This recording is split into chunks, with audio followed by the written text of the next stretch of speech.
काशी में 80 घाट पर तुलसीदास रोज रामचरितमानस को गाते थे। एक बार गोस्वामी प्रातःकाल शौच करके आ रहे थे तो कोई एक प्रेत से इनका मिलन हुआ। उस प्रेत ने प्रसन्न होकर गोस्वामी जी से कहा कि मैं आपको कुछ देना चाहता हूं। गोस्वामी जी बोले, भैया हमारे मन में तो केवल एक ही चाह है कि ठाकुर जी का दर्शन हमें हो जाए। उस प्रेत ने कहा कि महाराज, मैं यदि दर्शन करवा सकता तो अब तक मुक्त न हो गया होता। मैं खुद प्रेत योनि में पड़ा हुआ हूं। तुलसीदास जी बोले, फिर भैया हमको कुछ नहीं चाहिए।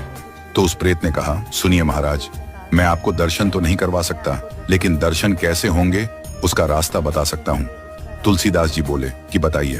प्रेत बोला, आप जहां कथा कहते हैं बहुत सारे भक्त सुनने आते हैं।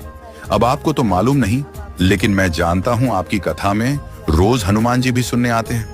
सबसे पीछे कंबल ओढ़कर एक दीनहीन कोढ़ी स्वरूप में जो व्यक्ति बैठता है और जहां लोग चप्पल उतारते हैं वहीं बैठते हैं। उनके पैर पकड़ लेना वह हनुमान जी ही हैं। गोस्वामी जी बड़े खुश हुए।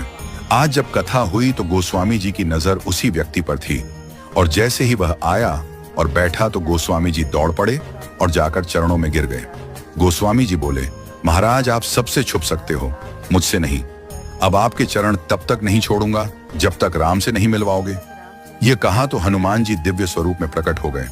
तुलसीदास जी बोले, कृपा करके राम से मिलवा दो, अब और कोई अभिलाषा नहीं है।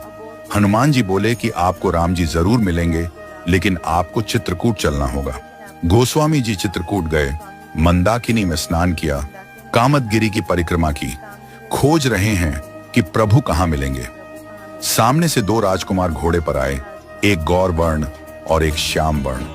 उन्होंने रास्ता पूछा तो तुलसीदास जी ने बताया और वो चले गए। फिर हनुमान जी प्रकट हुए और बोले, अभी जो राजकुमार घोड़े पर थे वही तो राम और लक्ष्मण थे। आपसे ही तो रास्ता पूछा और आपने नहीं पहचाना। ये चूक हम सब करते हैं। न जाने कितनी बार भगवान सामने आए हों और हम पहचान नहीं पाए हों। सबका आदर करो, क्योंकि न जाने किस रूप में नारायण मिल जाएं। गोस्वामी जी बोले, हनुमान जी आज बहुत बड़ी गलती हो गई, कृपा करवाइए फिर मिलन हो। हनुमान जी बोले, धैर्य रखो, फिर मिलेंगे। गोस्वामी जी मंदाकिनी के तट पर स्नान कर चंदन घिसते हुए श्री राम जय जय राम गा रहे थे। ठाकुर जी बालक रूप में आए और बोले, बाबा चंदन बहुत प्यारा घिसा है, थोड़ा मुझे लगा दो। गोस्वामी जी ने दिया।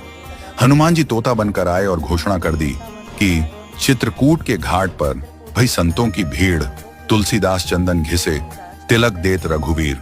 तुलसीदास जी के कानों में यह वाणी पड़ी तो चरणों में गिर पड़े। ठाकुर जी बोले, अब नहीं छोड़ूंगा। प्रभु दिव्य रूप में प्रकट हुए और अंतर्ध्यान हो गए। वह